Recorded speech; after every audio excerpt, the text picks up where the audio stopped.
mapunta sa atin, ang ginagawa natin mga trivia, tumututok po tayo doon kala nanay para lang ito ay matubigan. Kaya meron tayo mahabang hose, tapos iyon, tutubigan natin ito para mabuhay ang kalamansi. Ngayon ito na po ang itsura. Pagka ganyan mga katribya ay talagang palitin na ito, patayin na siya. Ito naman pong kabila, kung ito ay inarkila, inalagaan po ng may-ari, gumanda po ngayon ang itsura niya. Kasi may nag-aalaga. Iba po kasi mga katribya, pagka po merong nag-aalaga, nagiging maganda po ang resulta ng kalamansi. Kaya lang, depende rin po sa nag-aalaga. Baka mamaya, hindi naman alam ang ginagawa po nag-aalaga. Ginagawa lang ay tubig, lisan ng tubig, wala naman siya inilalagay na abono or ini-spray.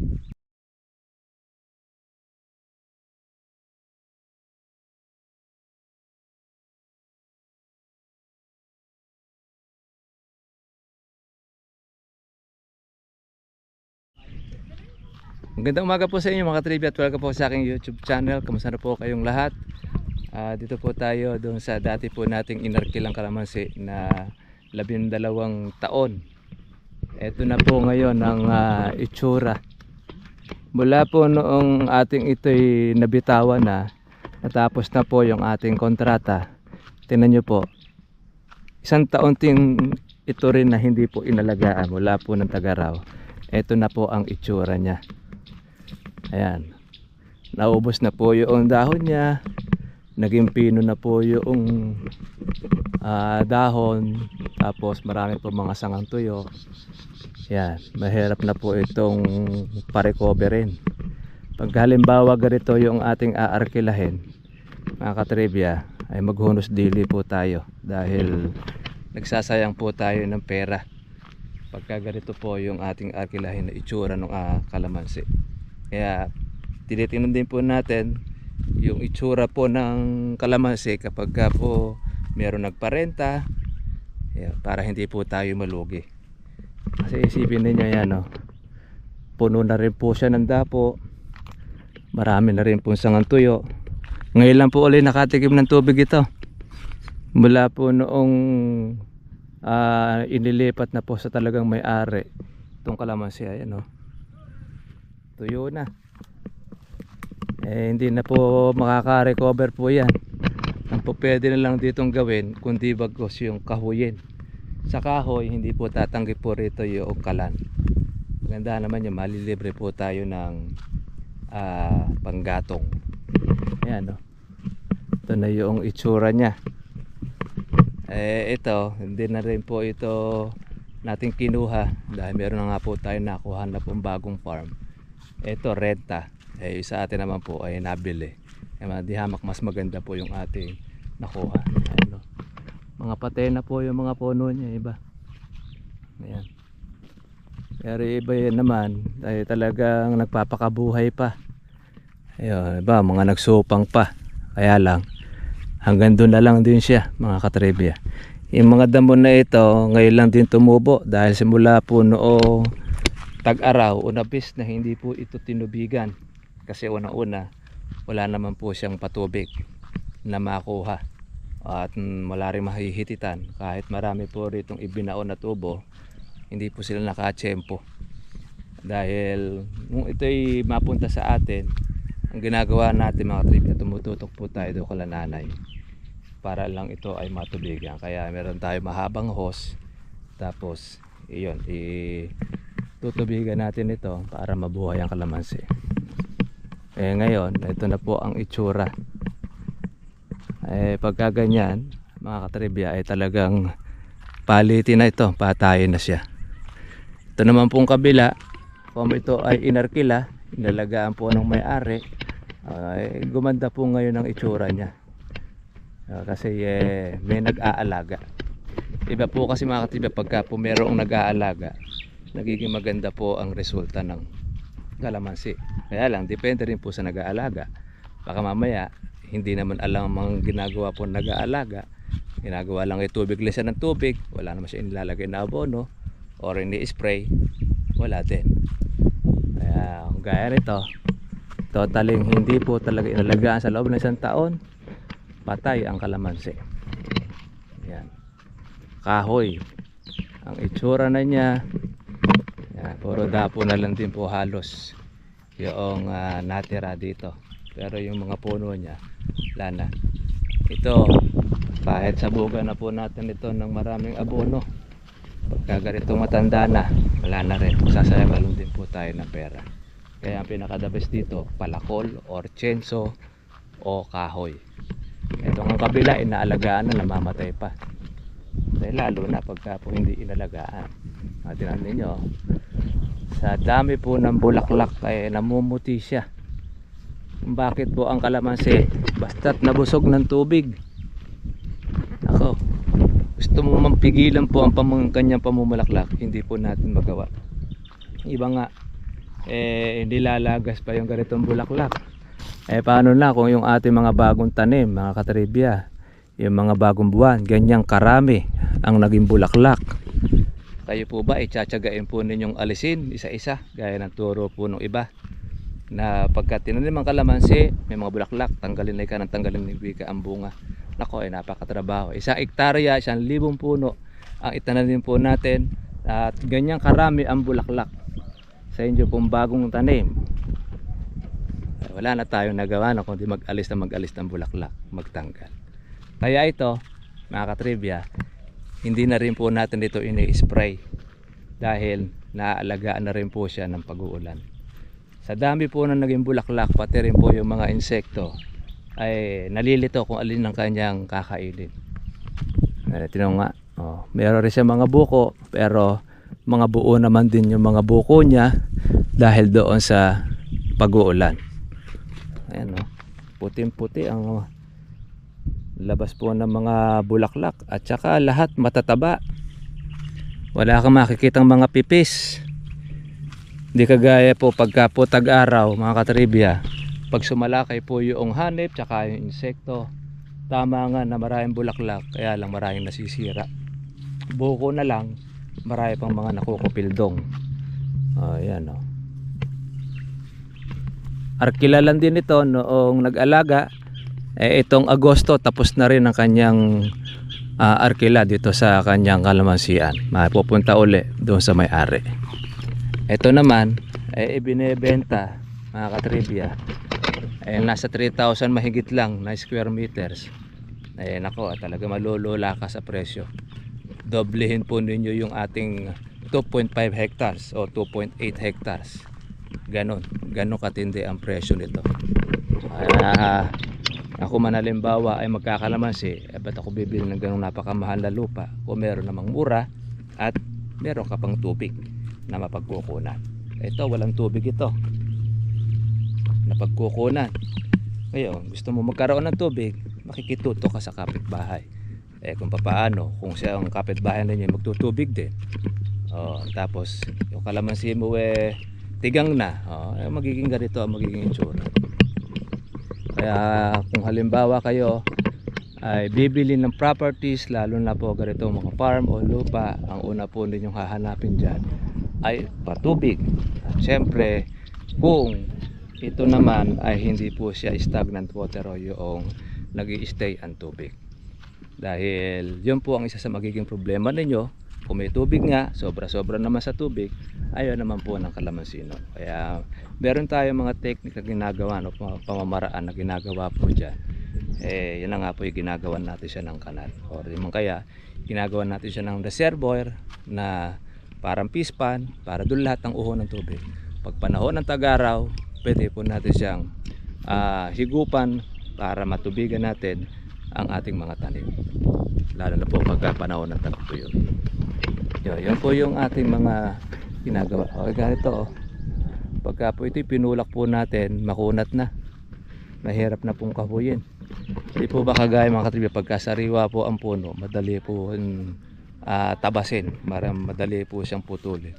Pero pagka tuyo na po ang puno, kahit nga po tsenso po ay halos sumusuko, kasi matigas po kasi ang kalamansi pagka tuyo na, kahirap pong putulin.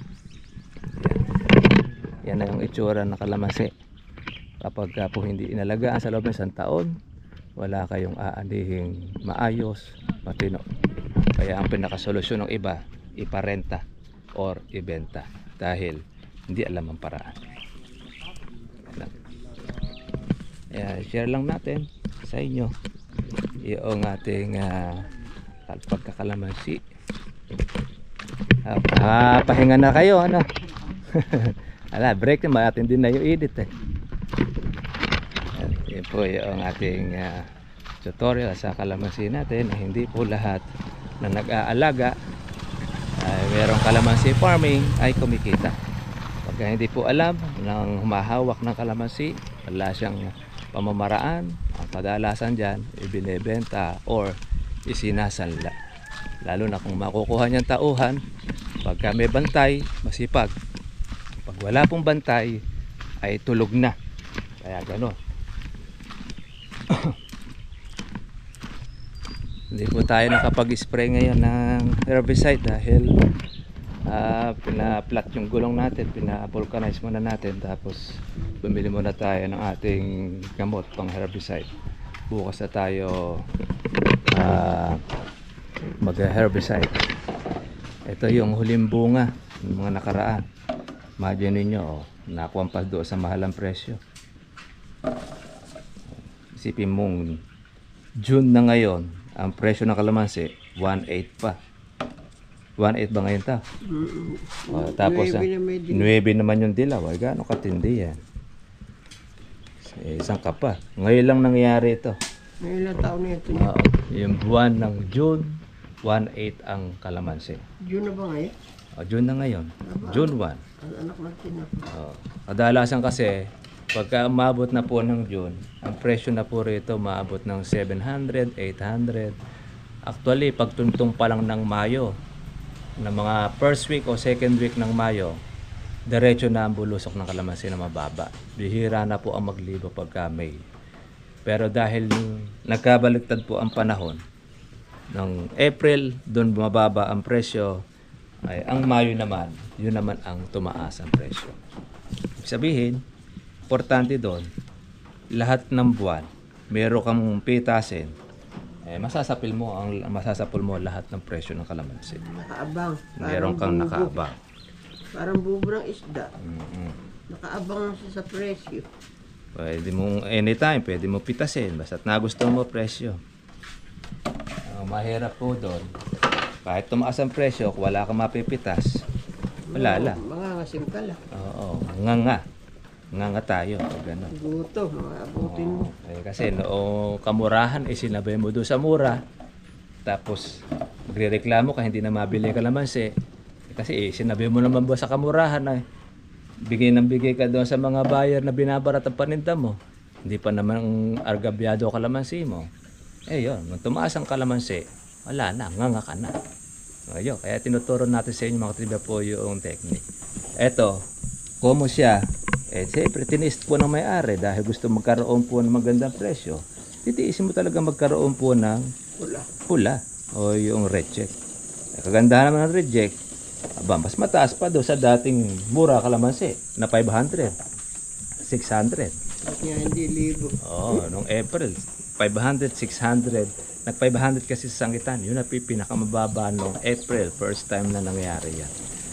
Tapos, itong Mayo naman na ito, first time din na nangyari na buong buwan ng Mayo ay talagang nagdiretso libo ng kalamansi. Nagdos-dos pa. Saka nakakita nun. Isang katunayan lang yan na hindi epektado ng El Nino Ang kalamansi. Dahil sa panahon ng tag-init talaga na kailangan ng anumang halaman ng tubig. Ang kalamansi na nagana sa bunga. Yun, sumagana pa. Kaya mababa presyo ng kalamansi, isa sa palatandaan. Pagka ang kalamansi mababa presyo, sagana sa bunga kalamansi. Hindi siya naapektuhan. Kaya hindi epektado ng El Nino kalamansi. Pero Pero ang palaya naman noon, nakikita natin talagang tigang na. nagbibitak ang lupa. Kaya kawawa po yung magpapalay. Dahil una-una, mataas na yung mga gamit, yung mga pataba. Lalo na, mga special pa mga pataba. Oo. Tapos mga insecticide pa. Pagka-harvest ka na ng palay, kadalasan ang naging reklamo ng magsasaka, hinanip ang kanilang palay. O kaya sinugod ng mga blackback. Kaya mangyayari, doon sa palay mo, sa halip na 200 ng isang hektarya, maswerte na kumuha ng mga 60 kaban o 70 kaban. Ani nga, mag-ano mo sa timbang kung mapipimbuti. So, yun. Hindi na busog, gawangan nakasakit. Dahil sa tindi rin ng init, Oo, kaya- siyempre nakadagdag pa yung ating synthetic na pataba, ay lalo na. Kaya kawawa yung magsasaka. Kaya isa po yan na pamamaraan nating ginagawa, sinishare natin po sa inyo. Ayan o, bunga ng ating organic. O yan, naisadsad niya. Hanggang sa kahuli-hulihan, maganda naging presyo. Magparaan ka lang ng 1 linggo. Mayroon na uli Yung mapipita. naiwang ganitong kalalaki, pitasin na naman ito. Yun sigurado eh. Dahil yan Pero naman uli ang nasasama susunod. ngayon, kung man yung ganyan na mimitas. Sasama, pero marami naiiwang ganito. Iba naman kasi pag halimbawa talagang pinapulot mo yung kalamansi, pati lahat yan nakukuha na. Ang lahat pati gahole. Kasi ang kuha ng mga mamimitas makarami. Kasi, forever ang upe. Tsaka yun sa mahal ba naman ang presyo na yan eh. Talagang tsatsagain talaga na nila yan. Kasi yung gabi ito, siya mo. Sabihin mo, 250 upa. Oo, special. Oo. 30 kilos. Ito naman nga ito. Yung laki na ng hole. Saresa. At least nasunod doon sa presyo. Maganda ang naging presyo ng kalamansi. Kaya lang, dapat pagka may kalamansi tayo, marunong rin tayong tumanggap ng bagsak ang presyo. Baka mamaya. Kasali talaga yun. Pagka magbaba na ang presyo, tsaka magre-reklamo, di na ka mabili kalamansi. Pagkatapos pag mahal, doon mo lang nalalaman na mag-alaga. Mali. Dapat, Diretso alaga. sa panahon ng bagsak ang presyo ng kalamansi, doon ka lalo magsipag. Kasi yung susunod doon, yun ay magmamahal. Oo, lilipas na yung marami. Oo, lilipas na yung marami doon. Yun ang technique doon. Hindi, kung kailang mahal ang kalamansi, tsaka magduduma pa ka sa pag-aalaga, abutan mo na rin yung sagana rin sa bunga. Weng, buhat mo na rin dilo. Yeah. Kaya yung pamamaraan natin, yung isang taong hindi nalaga at yung nag-alaga, kita nyo itsura, matay na, gaya doon, yung dati natin pinanggalingan. Tapos na kasi kontrata natin doon. Ginto rin naman ang presyo, kaya wala pong makabili. Siguro, kung nagtatapong ka na lang ng pera, ayun. Sila nga, hindi nila kinikita yung halaga na hinihingi nila. Pinabayaan nila yung kalamansi. Sayang ang kalamansi na yun. Tapos ibebenta. Kaya nga, Wala sa halaga. wala sa halaga. Isipin mo, doble nung farm natin nabili, presyo niya. Samantalang ala pang Wala pa, 3,000 square meters 3,000 lang. metro kwadrado lang yun. Oo. Gano'ng katindi yung presyo ng lupa rito sa amin, sa entablado. Akala mo nasa siyudad. Kaya nga. Meron namang mura. Bakit yun doon sisiksik? Mayroon pang tubig. Sa Ghana, yun, walang tubig. Kaya, wala na yung may-ari doon. Yan. Share lang po natin sa inyo. Okay, mga trivia. Kita-kita lang po tayo po bukas. Gadusin nyo lahat. Bye-bye.